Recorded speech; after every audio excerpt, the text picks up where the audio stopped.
Well, I was going to awkwardly hang you out to dry there and just say nothing to see whether to see whether you said anything. Episode 2. Welcome everybody to the Fat episode 2. Scotty, we've made it back. We've decided that one wasn't enough. We'll have another crack and see what happens. Mate, to be honest, I think everyone deserved a slightly better Wi-Fi and microphone setup from my end, mate. So, yeah, happy to be here, and I'm sorry to everyone that we've pushed it forward a wee bit, but I feel like we've got heaps of stuff to talk about and chew the fat tonight, big boy. I think that funny story.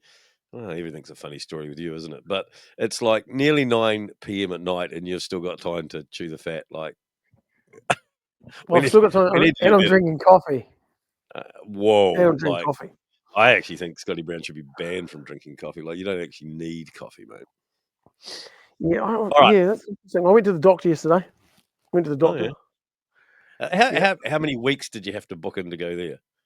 Mate, for this one, and it was a big one. Well, I don't think tonight's the night to talk about it. I think I said the same thing last week. Tonight's not. Did you get a finger up the bum? And I booked this, I think 3 months ago. Yeah, right. Yeah, it's 3 hours of my life. It's bloody hopeless, these doctors, isn't it? Trying to get No, they're not hopeless. No, actually, it was very, very good. No, I'll take that back. I'm not saying the doctors are hopeless. I'm just saying that trying to get to a doctor is hard work. Yeah. I'm currently over here dying with the man flu, and some would say I should probably go and do something about it, but like the thing will be gone, and I'll be just about on my second round by the time I actually get an appointment at the local doctor.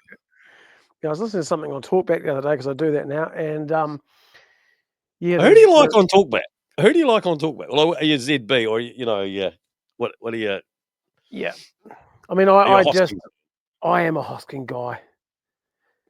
Yeah, Who's the guy that's on after him that sounds just like him? The guy. Oh my God, he gets me. It sounds just like him. I don't remember his name. He's also good, but I think the key with Talkback is that he just doesn't like it. There's no pauses. He's good, and the other thing about listening to something like even like this is that just the value of their knowledge is off the hook.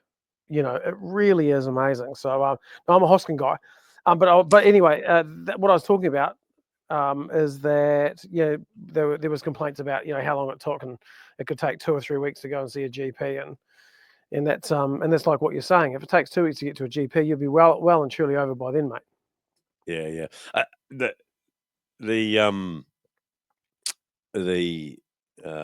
was I going to say there? I don't know. You talk about no pauses. This is fucking entertaining, isn't it? This is a great start.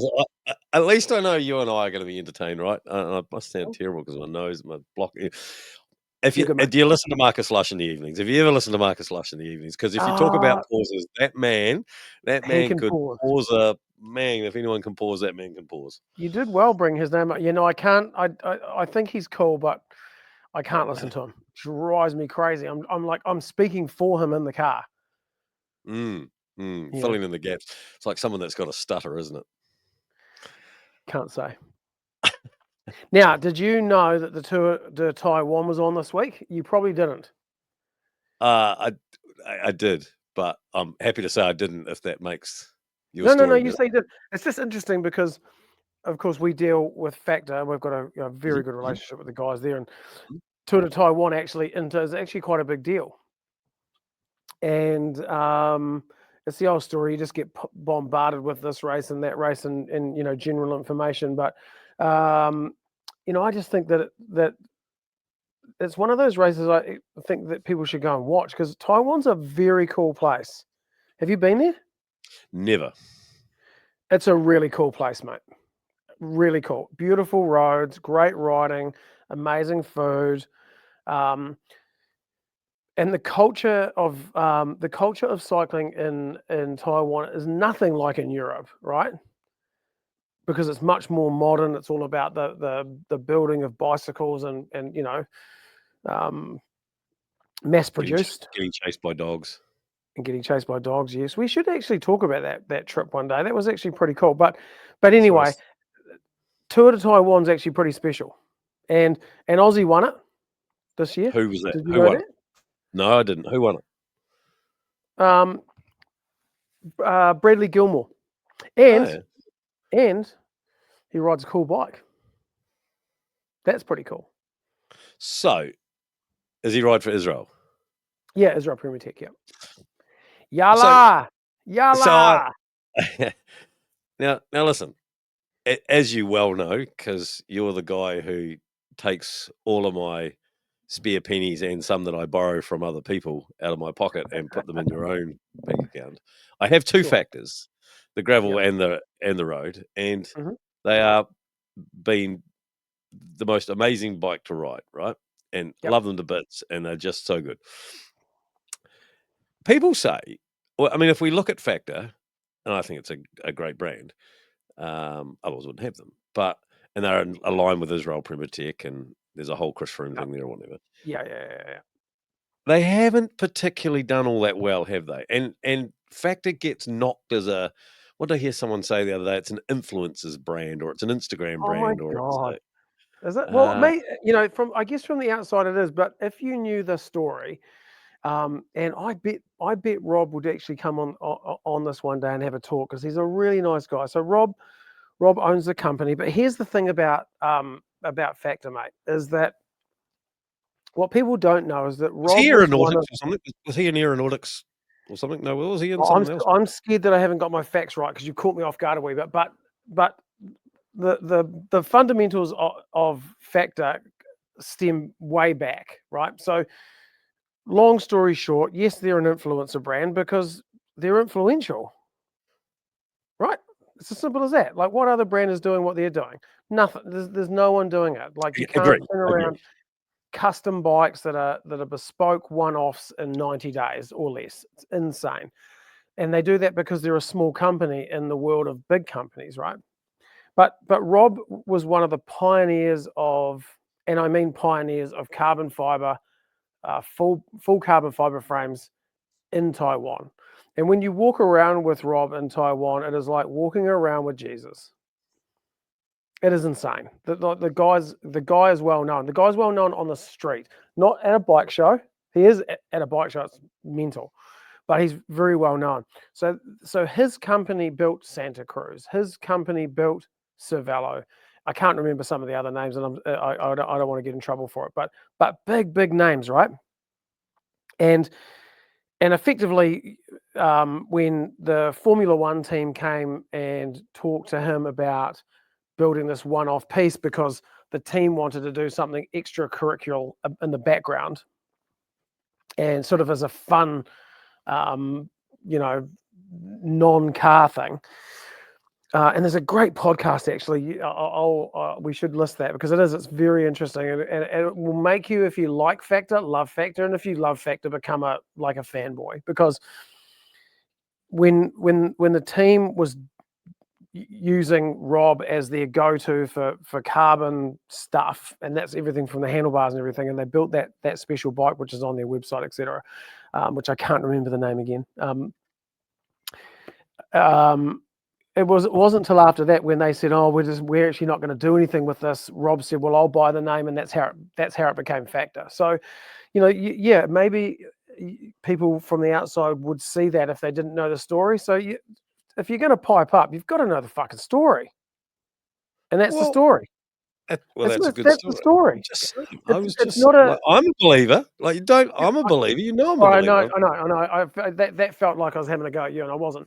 But it's just the passion, because even I back in the day didn't really know. I was like, Fact, oh, whatever. It's a whole bunch of dudes just putting stickers on bikes, but it's not that. It's guys, and one of the engineers lives in Canada, and they do all the wind tunnel tests. They've got white papers to say that they're better than other bikes that we sell, bikes that we don't sell. Of course, a lot of that literature can't be put in magazines because of bloody advertising. And there you go. It's the whole Trump thing, more money, So, but yeah, no, look, I don't even know how we got to this, Gus, but the brand itself is amazing. And I know how we got to that, because we're talking about Tour de Taiwan. And I think I think that was brought up a couple of years ago, like, why aren't you sponsoring one of the big teams? But I don't know if it's as easy as that. And I do think that they have got a great wee team. It's not UAE. I understand that. I think No, and I'm not saying they it punch has to be okay. either. I'm not saying it has to be. Yeah. And I mean, imagine what it would cost to be Oh, UAE's sponsor. Like that would be uncharted, right? Like so. yeah.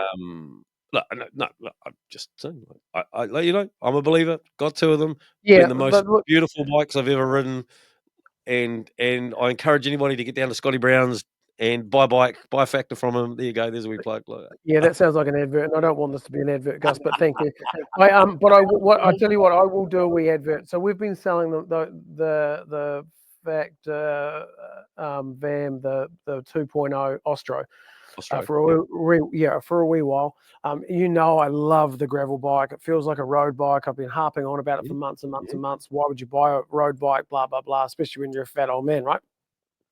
And I rode that in where was I last night? Thailand last year, and incredible. But I got lucky enough to ride. I built one for myself last week, and I rode it home on Friday. So it must have been after we talked. It must have been because I would have brought it up otherwise.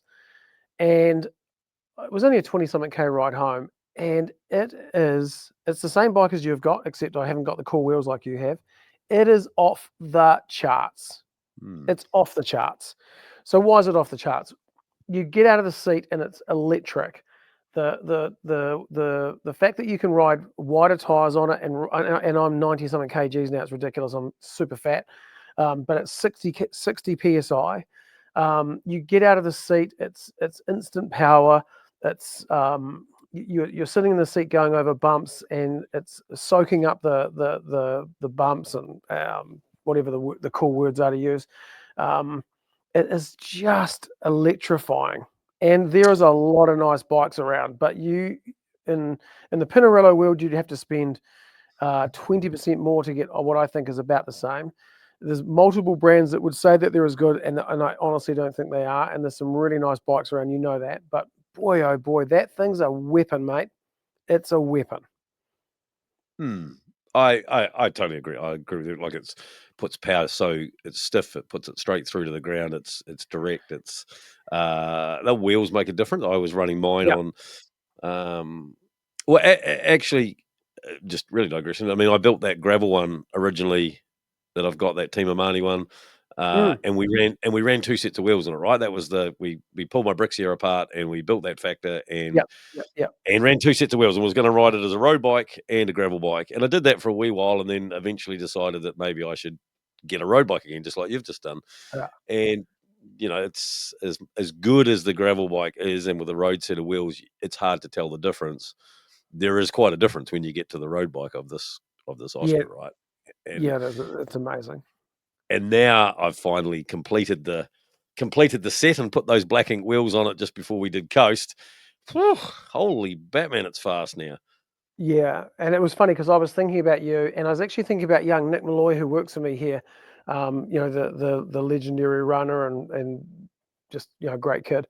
And Nick's got those on his bike and was just saying, God, those wheels are the same wheels as that you use, the 48, 58, and 28, 30 mil tires. And when I was riding that bike home on Friday, I was thinking, if this bike is this good with these wheels on it, and I don't want to bag out Shimano, so I'm not going to say that they're Shimano Gerros, and they're only 36s, how good would those 48, 58s be, or how good would a deeper set be? It must be insane. I'm looking forward to looping those on. I don't deserve it at the moment. I'm going to wait till I start with an 8 at the front, but boy, oh boy, it's amazing. Sometimes you don't need to spend the money, but boy, oh boy, when you do, mate, it's next level.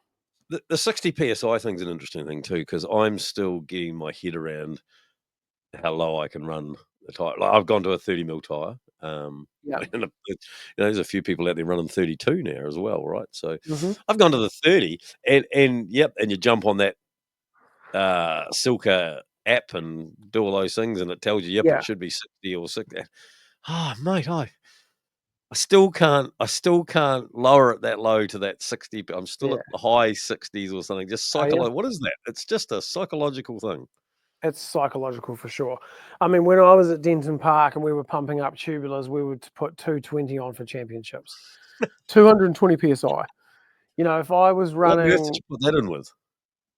you put him with a good pump. Your 220 Continental Sonda classes. I can tell you in the changing rooms at Denham Park, when one of those goes bang, there is nothing like it. It's like the 4th of July.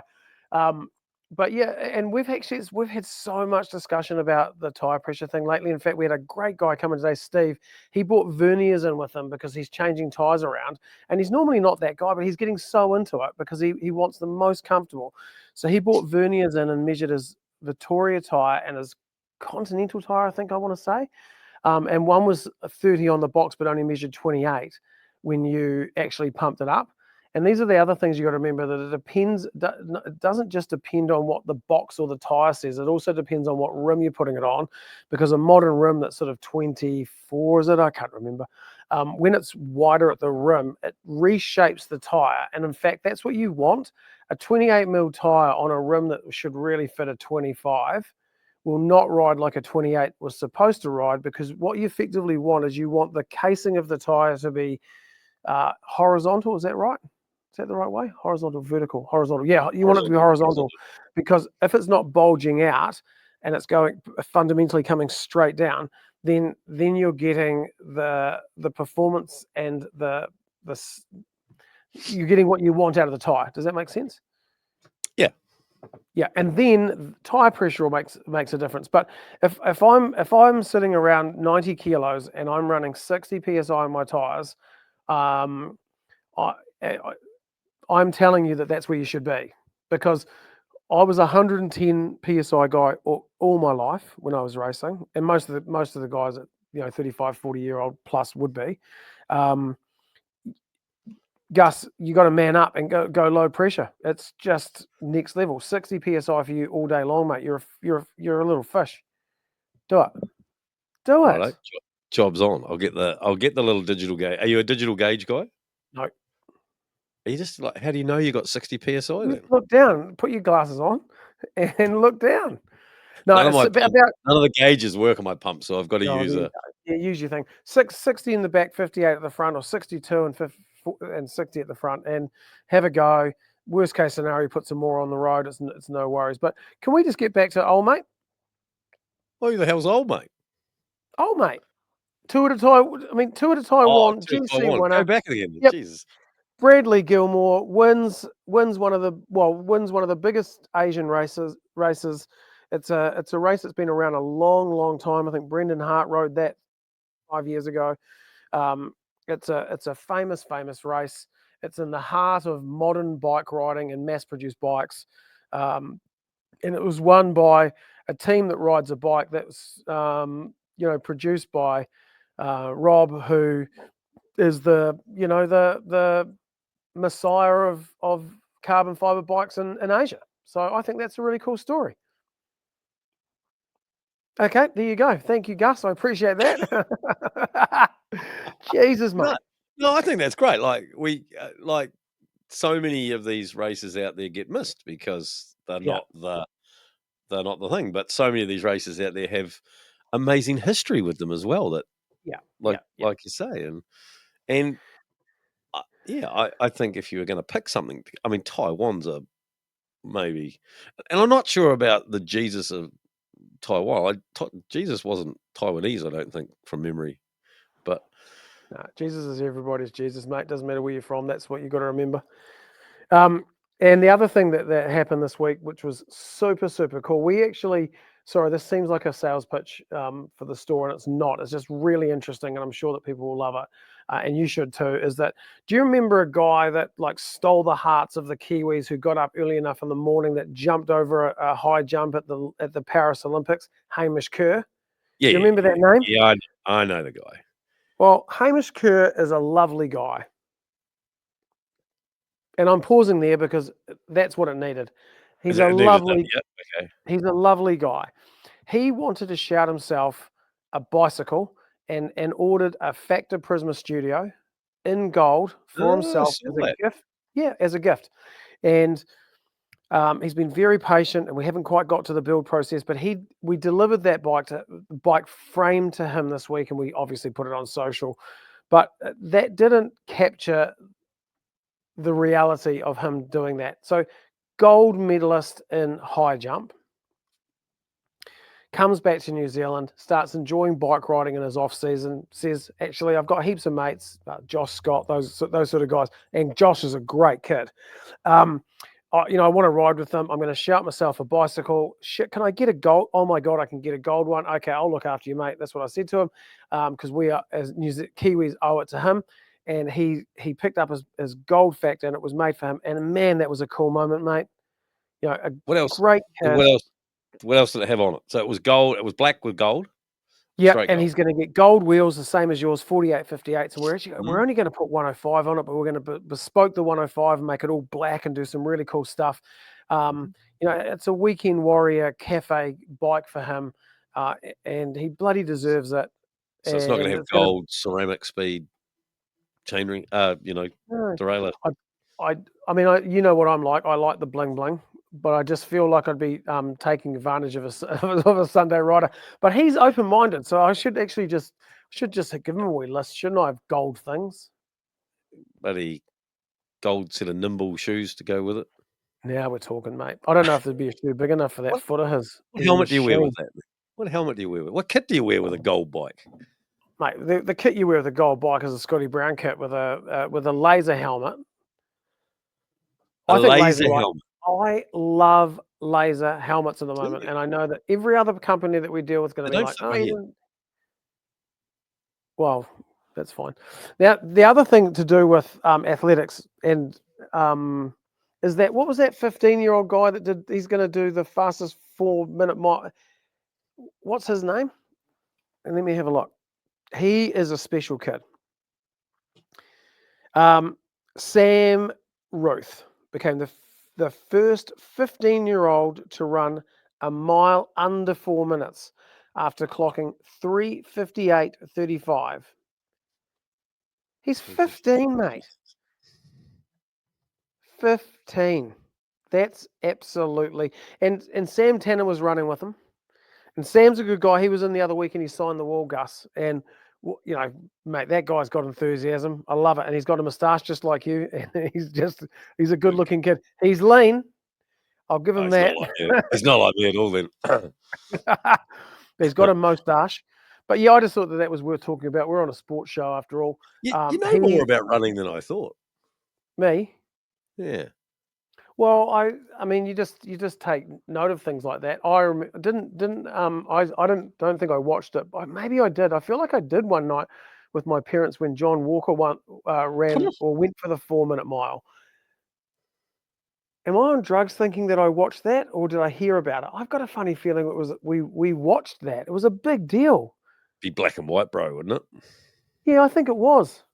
Anyway, that was nice that my parents had a TV. 4-minute mile. John Walker, 4-minute mile. Yeah. Anyway, this guy's 15 years old, and if he never does it again, you've got to take your hat off to him. What an amazing kid. That kid eats his Weet-Bix, Gus. The 1976 Olympics. Oh, that was when he won gold. Yeah. He was also the first person to run the mile under 3:50. What date did he do the 4-minute mile? There you go. Yeah, you can look that up. world record breaking in the mile run with a time of 3:49. Yeah. On 12th of August, 1975. Yeah, so I kind of watched it because I was 1. Yeah, but good memory though. Also. Yeah, I still feel like I watched something with my parents about some that. Maybe documentary about good New Zealanders, mate. Like it would have been right there with Barry Crump and. Sports show. Okay, well, sports show then. How about this for a sports show? Because we've still actually got lots of cycling I still want to talk about. But sports show, F1 in the weekend, Melbourne Grand Prix. Did you watch it? So good. Have you? Now, I actually have got it on my notes because I thought it was worth. Have you started watching the Netflix, the new doco? Now, mate, I tell you what, you want to watch it because it's such a good segue into what's happening right now, and because like last night, old mate was trying to get, Williams are having a go to try and get him, and I just think here's the thing. I think I've watched a couple of episodes of Drive to Survive, the F1 Netflix show, of the first season that they had. Yeah. I'm a bigger motorsport fan than I am a cycling fan, and I Yes. watch No. a lot of motorsport from Formula One to NASCAR to IndyCar to V8 Supercars to whatever it might be around the world. I watch a lot of motorsport, and I feel like I just actually don't need to watch it because I already know what's going on. But Right. Right. all the same, intently you can watch the Tour de France each year and watch every stage of the Tour de France and read every article that there is on the net as the Tour de France is happening. But come their Netflix series, it's the most intriguing thing Yeah. that there is. So Netflix's version of the Tour de France, I really love. I just haven't got my head really around the Formula One thing on Yeah, Netflix. and look, it's beautifully edited to get the hairs on the back of your neck up, and some of it's total BS, I'm sure, and they drag some of the things out. But watching that last night when Sainz was obviously winning some races for Ferrari, knew his time was up there. I mean, Lewis Hamilton, right? It's good. Yeah, you were getting the And bump. Yep. yep, and and he's a nice guy, and has obviously been in motorsport for a long time. You'd know more about him than I would.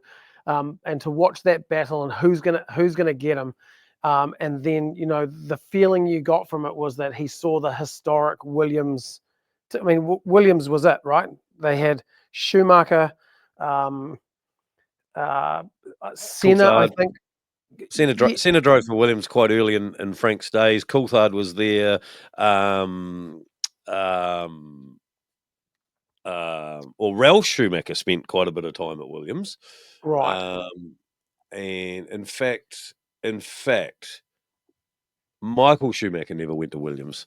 He was at Benetton and then went from right, Benetton to I think he went Benetton straight to Ferrari. I don't think he ever went to Williams, but Ralph definitely was at Williams. right. Okay, I His got it bro- wrong. Right, right. his brother. Um, But that's an amazing historic team, and to see the twist in that, right? That there was something in his decision making that if the the dealer principal, or whatever you want to call him, um, does what he says he's going to do and bring the team back to glory or some glory days, and there's a chance that he may win a race. Um, look, I just thought that was really special, mate. To be honest, I really thought that was if that's the truth, then I like the cut of his jib. well, it's got Formula One in itself in the last 2 years has got way better. It went through a real period of a waste of time unless you wanted to watch 12th and 13th to see who may change a spot Yeah, there. yeah. Uh, and right now we're in a piece where Williams could win it. McLaren having finished strong last year, having an absolute, they've done one race, but looked amazingly good again this year. Oh, yeah, that Zach looks Brown's done slick. a great job there. And that's really cool to see McLaren there too. But this could go any way, and I think that's the beauty of it right now. And you're watching them, and their racing is incredible. Like those multi-million-dollar bits of equipment, and they just throwing them down the inside of each other. I mean, they don't pay Yeah, the bill at the end of it, do they? But no. so nobody cares. It's I like I think, that's the only man, time and you become the best world rally car drivers.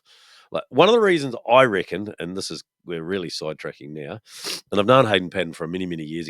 Another good Ashburton boy, rudder or from South Canterbury. I reckon one of Hayden's biggest issues why he never made it or could never maybe like he was fast and he is still fast, and I'm so stoked he's going to Australia and getting a run in the Australian Rally Championship this year. yeah, Um, is that all his competitors weren't paying the bill to fix the damn thing if they trashed it, right? And for a right, long time, I'm not saying he was paying the bill, but they were bringing a lot of money and a lot of sponsorship to actually get him there. And yeah, and a lot of the other guys that were already there, they were on big salaries. Didn't matter if they tossed the thing 15 times down the road, they just get another one the next.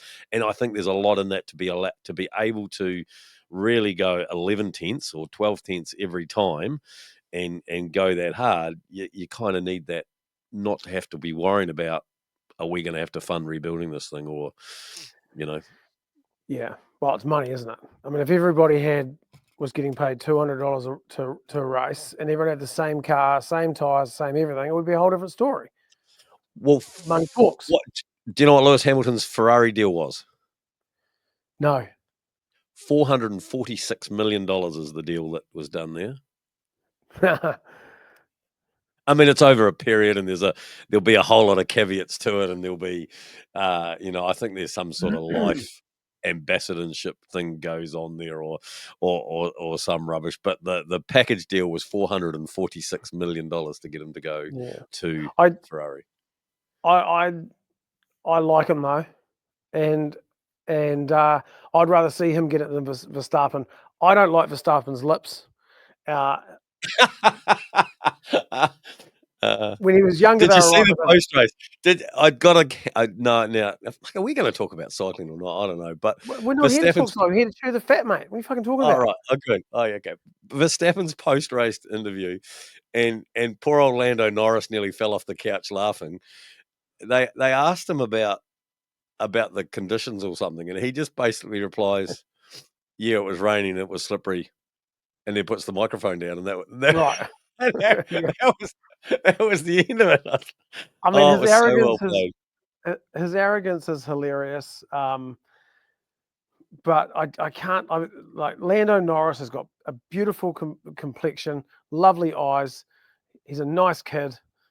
You want to love him. I can't do that with Verstappen. I think the Red Bull brand is off the hook. I love everything about it. I love the fact that he's won lots, but I just can't resonate with him. If he gets beaten, I'm happy. I would love Lewis Hamilton to do extremely well. There's a bunch of guys actually I'd like to see do extremely well, but I think for Lewis Hamilton to end his career at Ferrari, it's a legacy moment. I think it ties in beautifully with the brand. Can he win? Can he win a race? I don't know. Is the car fast enough? Who knows? Is it going to change next year? Yeah, it would be. If he could win a race, that would be incredible. They were saying Lewis's father and things. They were saying, the deal to go to Ferrari meant more to them than anything that's ever happened to them in Formula One, and to end up at Ferrari. But a really cool thing is that they were interviewing Toto Wolff, boss of Mercedes, and they said, this is in the weekend in Melbourne, has jokingly, they said, has Lewis been passed for a chat? And he actually went, yeah, come in for coffee, and we sat down and had a chat, and he was really he was almost pleased that Lewis had gone to Ferrari and doing that thing, and that he was really happy at what he had done. And I was like, man, there's a mark of a man there that's lost, they probably saved themselves $400 and something million by not having to pay it. But that was quite good. Well, I feel like that Toto is standing back at that moment, right, and saying, what would I do? Because he said multiple times in many interviews that he doesn't understand why he could do it. Why at the end of your career would you change?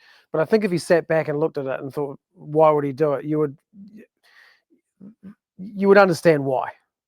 So I like that there's still friendship there. I think it's good for the sport.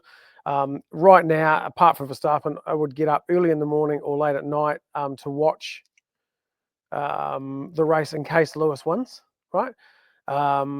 And then there's, and then I think the rest of the season, we've got Audi coming into it next year. I think it could be quite exciting in the sort of next couple of seasons. Mm-hmm. So Andretti coming, well, and whatever. What do they call it? It's coming as Cadillac or something, is it? Or Cadillac. Something? Yeah. And they make cool cars, Cadillac, right? Ever since the 60s, mate. So I reckon that'd be quite cool. I don't know if they'll do any good, and they'll probably just get in the way, and there'll be heaps of complaints because those Americans are like. But I think, if you're into Formula One, it's Lance Stroll, I suppose. Yeah. Why did old mate? Why did his dad not grab signs and just say to his son, "Hey, mate, I love you," but we just couldn't quite get there. I know. Hey, breaking news. Stage number 4, the Cape Epic in South Africa, the world's largest, biggest mountain bike stage race that there is, probably one of the most renowned things. Stage 4 has just completed, or the leaders have just completed anyway, and the Villa Vittoria team have come across the line first to take another stage by the looks of it was Scott Schramm, hard up their backside again, and the Scott Schramm boys, which of course is Nino Schurter, still holding on to that yellow jersey. So been a couple of really good sprint finishes over the last couple of days there. Yeah, no, I know you've been watching it hard because it's one of those events that you love. My interest in the event is because of Mitch and Nathan. Mitch is I seem to be saying this a lot, but just one of the nicest guys. I mean, just Mitch Sincock. What a guy. And for him to go over there and do that, Angus, for me that's just a huge amount of joy. He gets out of bed in the morning, he trains hard, he's got a great family, he works his butt off, but he goes over there as a non-pro athlete and gives it everything, and he's probably feeding the heck out of that. So my interest is from Mitch, and I hope he's doing great. I've had a couple of wee messages from him. He's hanging in there. But yeah, I'd love to know a bit more about the big boys, mate, if you've got a minute, and if you could. Well, let's just talk about Mitch because they're at the end of yesterday, they were 19th overall in the Masters. So him and Nathan Wright. So Nathan Wright, another incredibly strong, good rooster. Nathan's a great rooster as well. I mean, it is these races are cool when you know somebody that's in them, right? And just quickly before we've got the Oliver brothers. So we've got Craig and Ben Oliver, who are there, and I think they're now I think they're like 19th overall or something, or Wow. whatever, right? So they the other day were racing with Schurter and things in that front group. They actually got buddy spat going up a hill, one of the big climbs, but they are there or thereabouts in there with the elite things, and that's pretty cool. Craig's got his Kiwi Silver Fern buddy cross country marathon jersey and things on there representing the New Zealand for cross country marathon there, so that's quite cool Right. to have a Fern jersey. Samara Shepherd, her and her teammate were third overall in the elite woman going into yesterday, and then unfortunately she crashed halfway through yesterday, still quite early in yesterday's stage, and has broken her hand. So Samara is now out, and I think her teammate's going to carry on as an individual. What a beast! Right, that's a shame. That's a shame, though. Yeah, and the woman have got what's her name, Sophia Villafonte or whatever, and Annika Langvard team off the front there. They look like they're just going to be unbeatable, I think. Although they had a couple of crashes, Annika had a couple of crashes yesterday as well. It's so dry over there, like it's Mackenzie country times 15, really. Like it's so dry, and the corners, it's just like sand. It's like incredible dust and dirt and things. So they're predicting rain. Yesterday they shortened the day because it was going to be too hot, so they actually shortened the stage in preparation for that.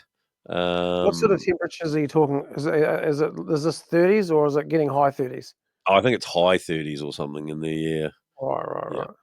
And it's one of those funny things, right? Because so the elites go first, so they start at like 8:00. So they start in the cool, and you run the elites first, and then they're only taking 3 hours, 4 hours, depending on what the length of the race is. And then, it's an hour or two later before the weekend warrior guy rolls out. So it's already another few degrees hotter. They're then taking 5, 6 hours to do the thing in the peak of the heat. And brutal. they wear the brunt of it all, really, to be fair. The fit strong guys get the easy end of the, and then they go off to their little team bus and get their little massage and do all those things. So cool. But so that's Cape Epic right now, to be fair. It's good. How many more days have we got for that, Gus? 3. Day was day 4. We got 7. So by the time this goes out, should be well and truly over. So next time we're chewing the fat, we'll be able to give some updates. And I don't know, maybe even Mitchie might or Nath might come on and answer a couple of questions. From us, are they finished? Shall I look if they're finished and we give them a ring if they are? Yeah, 100%. Yeah, it'd be awesome. So Cape Epic mountain bike stage race, 2-person stage race. There is actually another epic, another 2-person stage race about to start 26th of March off the top of my head. One a little bit about, Mr. Brown, the volcanic epic. I don't see you going back for a second turn though. Yeah, no, I do get asked by my mate Fraser. He said we should go and do that again. And I said no, and I was adamant I was not going to do one again. But I did say to a lot of people, and actually, God bless her, one of our customers, or a few of our customers, are actually doing it because of me, and I mean that respectfully. It's not so much because of me, but I guess it's because of me. But mate, that is a race I can talk about, and it is actually, even if you're not racing it hard, it's a very good event up there. Well run, you're beautifully organised, great supporters. Nearly all the competitors, are feeding it, but willing to sort of chat about the stage afterwards. Just a good vibe. And if it's, I don't. I feel like I heard that this was the last one, but that could be bad rumors. But yeah, if you ever get a chance to do that race, Gus, that would be something that I would recommend. It was very, very good. Great course too, actually. I was entered in the very first one, and then COVID came, and Oh, really? then um, and I must have rolled the entry, and then something else happened, and then next minute I was fat and lazy again, and Next minute. Love it. and we weren't riding bikes again, and I just cancelled the whole Yeah. thing. And Very, very good event though, and it is coming up. There's lots of social about it. They're very, very good on the social in side fact, of I things. think I might have gifted my because I say gifted because I Yeah. have no idea Hef and Price if you're listening to this, but I think I may have gifted my entry to Hef and Price so he could go and do it. All right. I think there was Good supposed event to be though, some. mate. I thought there was Good supposed to event. be some sort of transaction, but as there hasn't been after a couple of years, I'll have to assume that was gifted. So, Love it. Um, what else you got on the list? well, not so much list. Can we talk cars for a second? Hmm? Well, we Okay. can. Well, We can. there's an event in Christchurch that not a lot of people know about. Um, and it's called Cars and Coffee. It's Cars and Coffee Christchurch, Mhm. and it's organised by, Addington. yeah, it's at Addington. Great bunch of guys. You know, car shows are, this is regular enough so that if you go enough, you get to start seeing sometimes the same cars. And that angle, it's probably, I don't want to say it's boring, but it's not quite as exciting as the first time you go. But what you do tend to do is bump into a lot of people, and of course, being into bike riding, it seems to have a real crossover between cars and bikes, and you always bump into a lot of customers. And there's some very special cars down there. But it's on again in a week, March the 30th. So is that next weekend? That Yes. is next weekend. Yes. Yeah, March the 30th. It's on Sunday Yes, it is. mornings. I think it's from 9 till 12. It's at the Addington Racecourse or near Wolfbrook Arena. Mhm, mhm. Um, And they it's a always good have vibe. they always because it's like once a month, isn't it? And they always have a Yeah, brand of the month or something, don't they? Like yeah, they do Aston seem to Martin have or that. Porsche or whatever.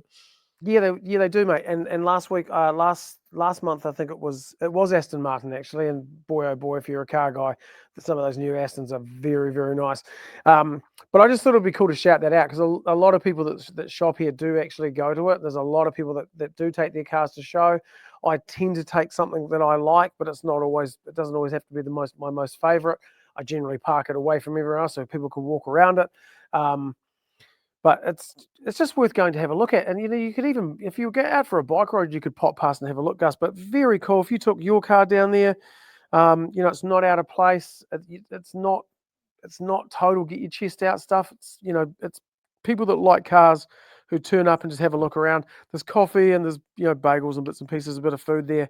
But just I just wanted to note that because the guys at Avid have got a part of that, and that's the great car grooming company here in Christchurch. And we actually use the rags that we use on your bikes to polish them up and everything are actually rags that they use on multi-million-dollar cars. Um, so yeah, I like the team at Avid, and Devon and the team down there do a really good job of putting that event on. So Cars and Coffee, 30th of March, 9 till And 12. You should go and have a look. well, I've been trying to go to one of those for some time now, and always seems to be something else, whether there was a bike thing on or Yeah, whatever, there was always something else. And I didn't actually realize it was this or next coming next. Yeah. Sunday. I'll have to try and figure that in because actually I've got a lunch I need to go to on Sunday in Ashburton. Actually, my daughter turns 21 on Jesus. actually on the Really? Friday. On the Friday, Wow. 21. Oh, congratulations, mate. Isn't That's that cool. bad when that's your youngest? Yeah. That's bad when Jeez. that's your youngest, and she's now turning 21. Wow, that's insane. That's insane. Do you remember you took the Audi R8 to Ashburton? Didn't you take your daughter to prom or I something? did to the Ashburton ball, school ball or whatever it was. Now the second year I took the Audi. So the second year I took, and because Ashburton do an amazing ball, and they have their thing at the event centre, and they basically Newman's tyre dealer that's there. They're right next door, and so they basically have the street blocked off, a big red carpet, all the mums and dads and people line the street down there, and you basically Right. queue up in your cars or whatever you're going to drop them off of in Newman's car park, and then they just start feeding you into the street, and you roll down the thing between all the fans of the people, just like a Hollywood red carpet. It's so good, and there's classic cars, American cars, supercars, tractors, fire engines. One year somebody had towed their caravan through it, and all the kids, there was like about 8 or 10 kids in this caravan that were, Right. and Right.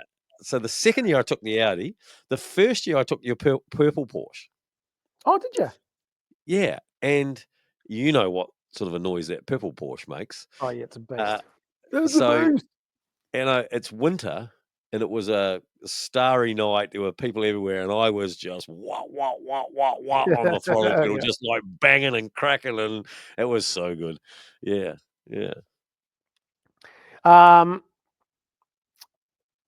La race this weekend, mate. This weekend. We're recording this now, so it is, yes, this coming Yeah. weekend. Yeah. Will have We been don't and gone. have to get too technical, but yeah, so it's this weekend. The girl starting with T, I don't think is racing, so we can just park that. I think there's about 500 entries. We had a lot of people through today, Thursday, whatever the date is, the 19th. Absolutely off the hook. The boys in the workshop have just been doing such a good job. Man, it's nice in an open forum to give thanks to people that work hard, and I can tell you my boys are just killing Mate, it. They're so good. I know you don't want this to be about the shop, and it's not, and you're currently sitting in the shop, and we won't always talk about Scotty Brown's, the bike shop, the greatest, bike emporium. But anyway, Greatest store of all here's time. what greatest bike shop of all time. I fucking tell everybody that, like, it's New Zealand's #1 bike shop. Nothing else like it in the country, and I don't think that's a statement that's at all out of place. And But, the best here, days are Monday, Tuesdays, Wednesdays when I'm not here. That's when the fun starts. Anyway, keep going. you know how I like to come and linger and hang out on a Saturday occasionally, and Yeah, I do. things, and you hear what's going on there and things. What pisses me off? Right. No, sorry. What I love about Scotty Brown's is that nothing's ever a problem. You've got, What again. pisses you off? Well, how could you say No, pisses wait. me off then? I'll get to the pisses off, but Oh, I'm gonna start with the what I love about Scotty Brown's. Nothing's ever okay. a problem, and you've got Sean on there in the weekends, and he's just their most amazing mechanic, and he's such a people person, and he'll do anything to help anybody out. When it comes to these events, and people bike shops sign up to be the bike check place or the whatever it is or whatever it might be, Mm-hmm. Scotty Brown's never hesitates to get that job done. A lot of the time there's absolutely nothing in it for you. Somebody comes in, they bring their bike, they want a bike check, you do the bike check, you go, yep, you're safe and good to go, and they leave again. And you don't actually get anything out of it, bar give some time back to an event and make some safe. Some other bike shops in town are turning people away. One, because maybe they don't have a mechanic on, whatever it might be, telling you need to make a booking.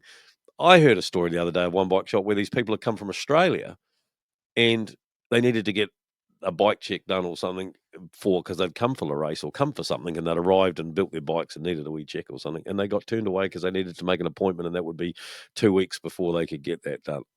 To me, that just pisses me off. Yeah. Well, I like your passion for that. That's a hard one to answer because we as a store want to make it easy because we've been athletes, right? But there is a certain time in a store's life, and we're 33 years old, that not just do you have the balls to have a lot of people working with you or for you, but you have really good people, right? And then if you hang out with a drug addict, you become a drug addict, right? And I tell young kids that start here that if you hang out with drug addicts, you become a drug addict. If you hang out with millionaires, you will probably be a millionaire. The thing in here is that the guys in the workshop are hanging out with each other, and they all have basically the same attitude as, yes, we'll sort it. And when you hang out with someone who says, yes, you sort it, eventually you will also say, yes, I'll sort it, right? And the big picture is that a lot of the time you don't have to make things more difficult for people to, like we probably sometimes would be better to book people in, right? To do the job. I don't want to say properly because I don't think we not do it properly, but it's just a bike check. It's fundamentally just to make sure that if the person's been riding it every day and they've missed something, because if you've ridden your bike every day, there's basically nothing wrong with your bike, except for the fact that you might be a muppet or you might have missed something. And so we're there to help do that. And then if we think you need more, we would tell you. You don't have to complicate it, and you don't have to think, I've got to make some money out of this, because the money will come, right? It's a bit like school or whatever the case may be, mate, is that, if you wake up in the morning, you think today, I'm going to go to work and you're just doing it for the money, it will probably fail. Now, the problem is that you need money for it to not fail. So there is a line there, but if at the back of your mind you're doing it for the right reasons, that's why you don't have to turn people away, and that's what we've been very good at. But we're also very good at it because of guys like Simon and Sean and now Aidan and Tony. Like they're yes guys, so they get the big picture. Hey, let's just get this person on the road so he can ride their bike, and they'll have nothing bad to say about us. And if there's nothing bad to say about us, he might say something good about us. But even deeper than that, you're not even doing it. It's innate, right? It's absolutely innate. It's a bit like if you're cleaning a shower. You either clean it or you don't clean it. And if you're cleaning it really well, innately you'll get in the corners, right?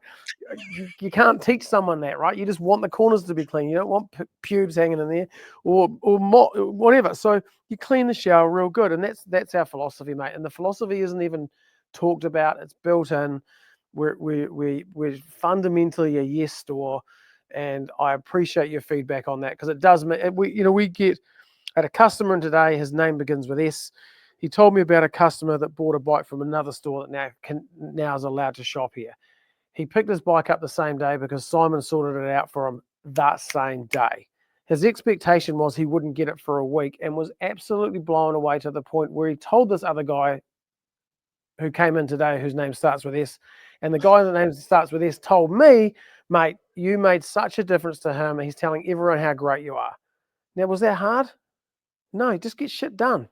Get shit done. It's a service industry, right? It's no different to the industry I'm in. We're judged on how we perform as well. Yeah. Hey, sometimes you're gonna say no, but if I want a trampoline bought from Invercargill to here, and I can just say to you, mate, do you think you could pick that up? I know it's going to be a pain in the ass, and you say, yeah, mate, just leave it to us. What's your address?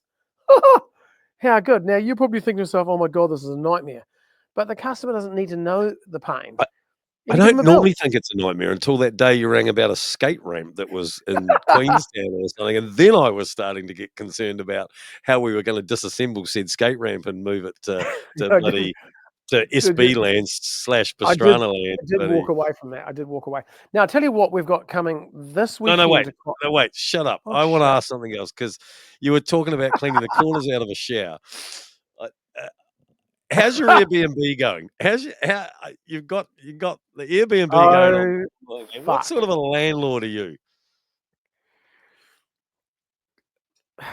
It's not often I'm lost for words, Gus, but I can tell you that when I pushed available for rent yesterday at whatever time it was, my thought was, somebody get a good deal? Yeah. Oh Jesus! I mean, I kind of I couldn't work the back end out. That's the story of my life. I don't know how much this person who's staying there tonight has paid. I think it's $40 or something. No background check. I mean, I could wake up tomorrow in pieces. Who actually knows? It's now booked out next weekend as well. Like the place wasn't even clean. The TV wasn't working. I would say I don't even know what to say. I felt like it was going to be easy, but nothing's easy, mate. For $40 a night, I can tell you I'm moving them permanently. I don't know what I've done. Anyway, I don't know what I've done, but thanks for bringing that up because I tried to get away from the house because of the World War IV that was going on there. But yeah, anyway. Hey, so this is a new thing for you people out there. If you think that coming down to Scotty Brown's and hanging out on a Saturday for a couple of hours isn't enough, you can now book an Airbnb out of his place, and you can hang out for the whole weekend with Yeah. him. Yeah, bring your bike. We'll sort it out.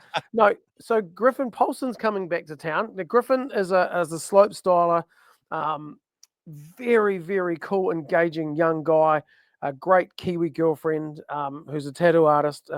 Met them up before they went away out to Rotorua where he had an accident. Did you see his accident? Don't know. Maybe not. So Griffin was down here. He had a wee crash and didn't do crankworks here in Christchurch. Took his van and his girlfriend and they drove up to Crankworks Rotorua where it's the big boys are playing. I watched quite a bit of it. Yeah. Yep, second run, last jump, last landing, bins it. Doesn't really look that bad. Holy shit. His video afterwards, it was probably a story, so it's probably gone, but if you ever get to see it, he's obviously bit his lip. He bit his lip, bit his tongue. There was a hole through his tongue, like a tattoo artist had like given him a piercing. It was insane. Blood everywhere. Such a great guy. Obviously, super bad luck that he binned it and didn't get a placing, top 10, whatever it was. But yeah, he's coming back to Christchurch this weekend, and I think he's staying at the house, not at the Airbnb because he isn't going. But at the house. I think he's staying at the house, but not at the house. He's staying in his van with his girlfriend. I think that's what's happening. But anyway, he sent me a message yesterday saying, I'm coming out to the house. We're going to do some digging on the jumps and I can't wait to hang out with you boys. So that's pretty special that a world-renowned, world-class slope-style bike rider who's going to be visiting Christchurch wants to hang out with the two Brown boys, sort the jumps out and hang out with them and show them how to ride. I think that's really special. So that's a big shout out to Griffin and any of the other mountain bikers that are making the young guys here who want to be just so accessible, mate. It's very special. So shout out to G Money. G Money. Do you have to provide the shovel, or does he bring his own? Or he's such a good guy. Don't bring me down, mate. I'm not. I'm just saying, like a good host would have a shovel and a pick and a. Yeah. No, I've got most of that stuff. The jumps are pretty big. I tell you, you think that like just having some dirt jumps is easy. The boys have got 4. We've got a big drop in, and we're just about to build a 6-meter high drop in. Justin McDonald, motocross superstar from New Zealand motocross champion. I don't know if that's the right word for Justin, but a very, very good guy on a motorbike, right? One of the best. Is helping build the ramp. But yeah, so it's 6-meter drop into 2 jumps onto airbag. Hopefully we're sort of, I feel like we're sort of the Disneyland for mountain bikers around our area. So after I have a go at that, we should do a podcast from the house after I do that. You can Google Map it, mate. It's actually on Google Maps now. We need to have a buddy session out there. Turn up the tunes and buddy. I'd love to. No, we should. We actually everybody's probably, there. We'll get on the mic and gee everybody up and. Yeah, we probably will. I just got a text from Simon Bell. Simon used my van last week, Gus, and he's lost his wallet, so he wants me to go home tonight and check under the seat, see if his wallet's there. I've got a whole bunch of messages. One of them's from the girl that's staying at the Airbnb. I'm not going to open that. Oh, Jesus. You should totally open that. I'm not opening it. I just need to know what that is. Oh, God. Justin McDonald didn't ride in Gerro bikes on the World Series or something, did he? Like, is that McDonald from like Kaiapoi or something? Is he? No. Yeah. He's real good. Got a brother Angus McDonald, maybe. I don't know now. Anyway, maybe. I don't know. There was one of the McDonald brothers, or actually they were both over there or something. In fact, I think Angus used to take the video footage, and I'm just not sure if it's Justin or not, but he was racing like, what do they call it, Red Bull Tell you what, though, if you Romaniacs. type in Justine McDonald, it's quite a different picture. Oh, hey, I tell you what I did do on the weekend. I didn't do Muddy Gumboots gravel race. Oh, we need to talk about that. Yes. So because you were sick, mate. Disappointing that I missed out on the first ever East Coast gravel race by the Muddy Gumboots boys. By all accounts, sounds like it was a great day out. Hot. Sounds like there was a few people pulled the pin due to a bit of heat stroke going on there. Oh, really? She was Was it Saturday? She was it was Saturday. Yes, it was Saturday. Yeah, it was hot here. It was hot. I just checking my messages here, and actually the winner of the East Coast Gravel, Cam Jones, was just messaged me. I was trying to sneakily see if we could just like impromptu throw him on the podcast, but he's actually only just got home from a ride and he's packing for another mission weekend away. So we'll get him on next week or something. Great. Yeah. So sounds like the boys had a good day out there, and some fresh gravel by the sounds of it. Some few corrugations and some fresh sort of hard riding gravel, but let's hope next year rolls around and we're able to be there. Yeah, one of the boys came today to get his bike checked for a race today, and we were too busy for me to even go over and congratulate him on doing an event. And he rocked a Specialized in here to get bike checked. Didn't need to check that thing. It's good as gold. Good bike. But I saw some social around it, and it was very fitting that we were just talking about Cam last week, and then he won it. So that was pretty cool.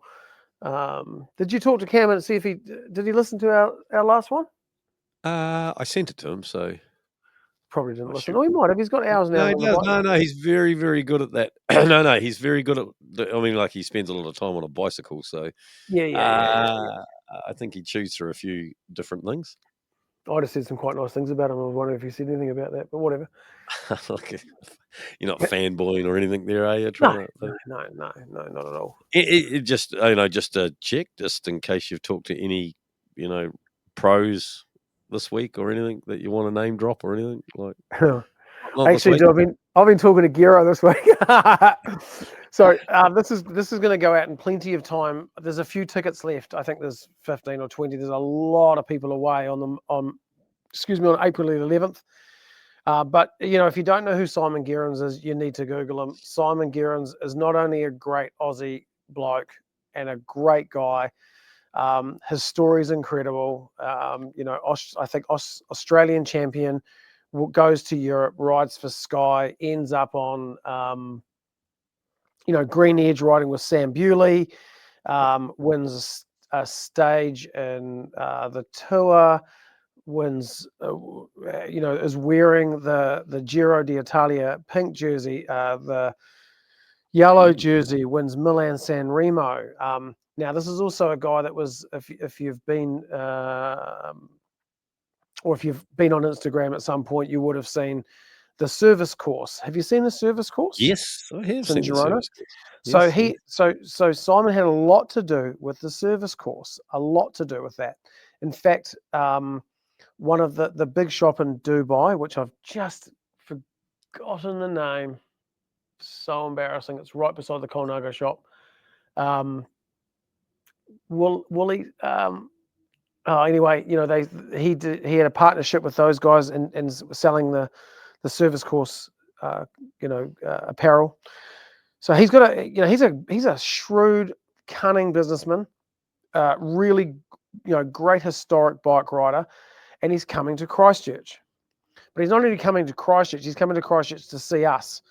So if you're after some really good stories, some great yarns, you've got a couple of hours to hang out in what could be one of the coolest car sheds in Christchurch. The shed that Frank owns is off limits to most people, apart from his close friends, and he's giving it up for us to use for the night. It's 6:30 till 8:30. It's like $50 a ticket. the MC is going to be you. I don't know if you know that, but you and I will sort of be emceeing the night. Darren Shand, who was I thought you were trying to sell tickets. Anyway, missed that joke. It's all right. Carry on. No, Darren Shand, I'm just doing that yes. awkward pause that you tried to do at the start with me.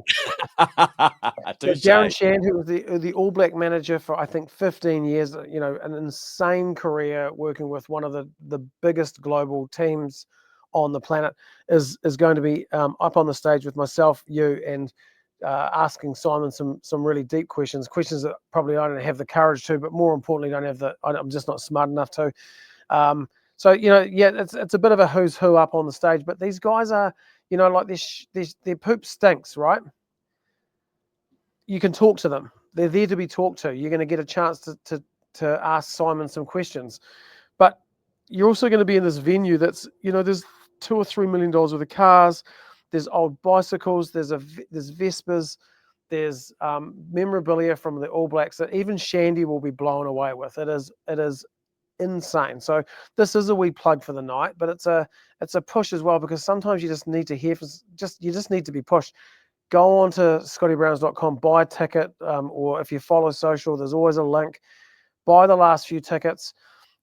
Trek Australasia rung me this week and said, mate, we want to be part of this. So they're sponsoring the event now and actually buying some drinks for everybody. And the New Zealand sales manager, Bevan Cheatley's coming down for the night. Bevan's dad was Ron Cheatley, the coach of the New Zealand track cycling team at the time of Gary Anderson. And I mean, and then Marlene Wholesalers rang up and said, we want to do something too. So if you're in the know, right? These guys want to be associated with the event. And what we want is support, because I've got a whole bunch of guys that as long as I fly them over, and we can pay for that, right, that they'll come over. Like there is guys that will come over. I've got guys ready to come that you wouldn't believe. So we want the night with Simon Gerrans to work. Yeah, and we want the night with Simon Gerrans to work really well. Not only that, but Simon's a phenomenal guy. You've never met anyone like him. Like he's not. We went to when we were at the Trek show in Australia. He's asking questions, not like he's been in business or been a pro. He's asking very deliberate, very good questions to the marketing team, and he's just not too big for his boots. Just a fucking great guy. So I'm really proud to call him a mate. After the event, mate, you'll be name dropping his name as well, because he's the sort of guy that you're going to become friends with. And I want you to actually, Gus, because when you go to tour down under next year, you're going to get VIP status because Gerrans. I mean, just a great guy. He's on SBS. He does a lot of work with television in Australia around cycling. So that's my wee plug. I really, really want people to. We should have done this at the start. We should have done this at the start of the podcast, mate. Like, I did get some messages. I did actually get a few messages. We talked about it at the end of the last one, and fuck, we're an hour and 10 in now here, so we need to call it a night, surely. When I made comment that nobody's going to listen to 50 minutes worth of us, and I did get some messages. I got some too. With the tick to say that we made it all the way through. So how about that? Yeah. And I really want. I do. I really want to reiterate that it's like the race is not going to happen if people don't turn up and pay. Night with Simon Gerrans is not going to happen again if people don't turn up and pay. It's not about the payment that I'm talking about. It's that if people don't make an effort, those things don't happen. And then people sit in Christchurch and say, "Oh God, nothing ever happens in Christchurch. You've got to go to Auckland." Well, the difference is I probably would have sold everything in Auckland. We've got to stand up and be more Aucklanders. If that's one thing to say. But said nobody ever. Said nobody ever. Anyway, it's going to be a really special night. I would love people to turn up. It is going to be absolutely amazing. It really is. Well, bloody good. And it's amazing that you're doing this for us all. And I can't wait. I can tell you that. I can't wait to see inside the shed either, really. The shed. Excited. Look, if Gerro's never been in it, so I'm pretty excited about that. Oh, mate, if Gerro's plane doesn't arrive, right, and the family doesn't come, and I'm shooting them up to Hanmer, so he might break a leg and not be able to come. But if it was just $50 to go, right, and Trek and Maxis or DT Swiss or one of the great brands from Marlene's and Christchurch are going to put some amazing. We were putting amazing food on anyway, and a drink. They're putting on more food and more drinks now. We've got there's a bar there, and I'm paying someone to be behind the bar, so all my guys at work are going to be there to interact and hang out with you all. But if you're just going for the experience alone, you would not walk out and go, oh God, it is amazing, Gus, and you'll be biting your lip. It is wicked. It's wicked. And Gerro's going to be there, and Darren Shan's going to be there. Like, that's next level. And Scotty Brown's going to be there. It's next level, mate. You don't have to be me. If you want to see me, just Airbnb. Do you like have a little face, like when you log on to Airbnb to the house? Can you see your little face there? I've paused it. I've paused that thing because that's good. No, I didn't put my face because no, I didn't. Mate, a picture sells 1,000 tickets, mate. I know it does. We should talk about so next time when we get together, we're going to talk about La Race and what actually happened. We should touch a bit more on Mitchie and Nathan's epic adventure at Cape Epic, and maybe potentially talk to some people. I actually think, I don't know if you can do it, but it would be super cool to get my man crush on here, Simon Gerrans. We can dial him in a flash, mate. He already knows what this StreamYard thing is. He was already very aware of that. So I think that would be really cool, even if he just came on for 10 minutes. We just flick him a link. We're on. Job's on. Yeah, let's do it. Be really cool. I think in a couple of days, this is going to go out. So in a couple of days' time, it's going to be March the 30th. And I'd love you all to turn up to Addington and see the car show. And you should do the same, Gus, after the 21st. And what else is there to talk about? I think I feel like we've chewed a lot of fat tonight. It's been a big fat, isn't it? Yeah. Good. There's been some great show. We've gone from some cycling to some Formula One to Netflix to Airbnbs to God, we've been everywhere today. And I don't know about anybody else, but shit, I've been entertained, mate.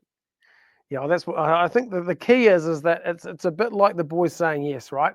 If we're entertained, the 4 people that listen will be entertained. I don't really want to go. I feel like we've got more things to talk about, but let's keep people wanting. Right. So what do we say? Is there anything you want to ask me, Gus? Mate, you're making out like I've got something I need to ask you. I don't think I've got anything to ask you, do I? Oh, okay, I don't know. Well, I'll be at the mountain bike serviced. What? I need to get a mountain bike serviced. I really should do that. Yeah, that's fine. So we'll be so this is in hindsight, but not hindsight. I'm do you know what I'm doing on Saturday at La Race? Because I've said for a very long time to people that come in, I'll see you at the start line. Now, what does that mean? What would that mean to most people? I'm going to turn up. Are you going to say, are you doing the speech, are you? Are you doing the buddy welcome and 3, 2, 1, go? Are you like drivers start your engine? I'm doing the gun. Oh, you're doing the gun, like the Grand Marshal at the drivers start your engines. So I will be down on the start line and I'll be doing the gun, and then I'm coming straight back here to work, and then I'll get fed all the info and find out who's going to win. And now, actually, did you know... Wallace? You could do a bit of Darryl Wallace, like boogity, boogity, boogity, let's go racing. That'd be cool. No, I've got my own style. So now I found out something today, and I don't know enough about it. It's your mission to do some homework on it. I'll do a wee bit as well. But Nate Pringle, did you hear the news about Nate Pringle today? No. Okay, well, Nate Pringle has got a dad and a mum, and they're bloody nice people, very, very nice. And they've grown this kid called Nate. Yes. And Nate, yes. Okay, Nate's got legs. So Nate rode a little bit. Nate rode a little bit with Oxford Edge. I was just looking for the top. And Richard Lawson, a great guy, should be on our podcast. He's got a lot of great things to say. He lives in Gerona, so he's very well connected and probably can bring one of his mates on that's a pro bike rider. But Nate Pringle has got, my understanding is Nate Pringle's numbers, and this is for people that like power, are off the fucking charts. Off the charts on every level, in 5 minutes, 20 minutes, like all that stuff that you guys love talking about. my understanding, and I could be wrong, and next week let's just make sure that we've got it, has just been bought into the Red Bull Racing sort of entry squad. Now I don't know what that's called. Nick was telling me very briefly today, and we're so busy I wasn't really listening. But Nick Malloy told me today that Nate is on a plane in the next couple of days and going to be wearing the colours of Red Bull. Is that off the charts from Christchurch, New Zealand, with folks that run businesses here and live and breathe Christchurch City? Nate Pringle. It's a name that and Nate's in here, a lot. He's a very special kid. He likes how old things is Nate? Not old. He was into rowing. And again, I want to get my facts straight so that when we're talking about him in his career next week, we've got it bang on. But my understanding is rower turned bike rider. He's got the heart of Far Lap. He can just feed the na, and he's going to be a guy to look out for. Yeah, and Christchurch born and bred, mate. How good's that? Nate Pringle. You know what? He's born the same year as my daughter was. You're Googling him. No, I just know these things, mate. Do you? Do you? Yes. I mean, I think that's great news, and I think that's also, great because the kid's obviously giving it everything. His parents, giving him every opportunity to do this. You only live once, which has been a motto of mine for a long time, Gus. He was part of Oxford Edge, so Richard Lawson, again, another hand in an up and coming great bike rider. I just think that's super special. The Red Bull Junior Brothers. Yeah, that's it. Does that ring a bell? Red Bull Junior, global scouting program for Bora Hansgrohe and Red Bull. So that's pretty cool. Yeah, and I think that there might have been a Pithies involved in this. Yeah, cool. Which, if that's the case, that is so cool. How many people wouldn't do that? Yeah, that's cool. How many people wouldn't do that? So if he did have a hand in that, then I would say that's even more reason for the Pithy family to be proud of their son, because that's special, mate. Sharing the glory is not something you hear a lot of, right? But what's cool, but he's obviously got it too, right, Nate? Oh, bro, it's there, right? Yeah, he's just got it's the old story, isn't it? Like, there's all these guys with amazing numbers. They haven't been bike riders. If he was a rower, like, he didn't get out of bed when he was 14 and start bike riding and understand wind and understand, the way that a peloton moves or when to jump. If you've got great numbers, it is only a piece of it, but it's a big piece, right? Now he's just got to be in the right environment where he can learn some smarts. But it sounds like he's good enough to go off the front all the time. So if that's, I just think it's absolutely incredible for Christchurch in New Zealand to have another upper comer. You should get him to sign the wall now so that you get him first. I better bloody get him to sign the wall. If he hasn't signed the wall, that's lame of me. You get blasé about these things, Gus. You walk through it every day and you're like, oh, it's just your pink wall, but it's got some big names on there. Yeah, I don't know. I've never been handed the pen. No, but like I said, it's got some big names on it, mate. Yeah. Oh, you're so good, Mr. Brown. Hamish Kerr and Tom Walsh and a few other guys are over at going to China for one of the indoors. That's pretty cool. Both of those guys have signed the walls this week, so we should keep a lookout for that. That's great sporting stuff. And I'm out. And you're See you at the race. I will be at the race pulling the trigger, Gus. I'm very excited about it. It's a big moment for me. Is it like an ear can one? Don't know. And I actually don't care, because Cherie told me, mate, you can't do that. We've got one of the counsellors doing it. And I said, I tell you what, I goddamn own that counsellor. You push that goddamn counsellor aside and let the guy that's running the show run the show. Yeah, I pay that counsellor's wages. That wasn't the exact words I used, but it was along those lines. Yeah. 100%. Gus, Nice. I'm signing out, mate. I could talk all night. I could chew the fat with you forever. I love hanging out with you, mate. It's such a cool thing to do. It's an hour of our life we'll never get back, but it's an hour I don't want back. Mate, too good. chewing the fat. That's episode 2, mate. How good? I can. I don't know. Hopefully, you guys found us on the Spotify or the Apple or the Instagram or the YouTube or whatever. Because if you've been to YouTube, well, you've seen us. Really, to be fair, Yeah, if we've you've got been faces to for any of radio for sure, mate. I know. I don't grow this mustache just for Spotify, you know. No, you Uh, don't. No, and hey, I I'll also use don't need one of those. I also don't need one of those like microphone socks either to because it sort of does it itself. I'll use my massive social power to help get a few more listeners as well. Driver, mate. Massive.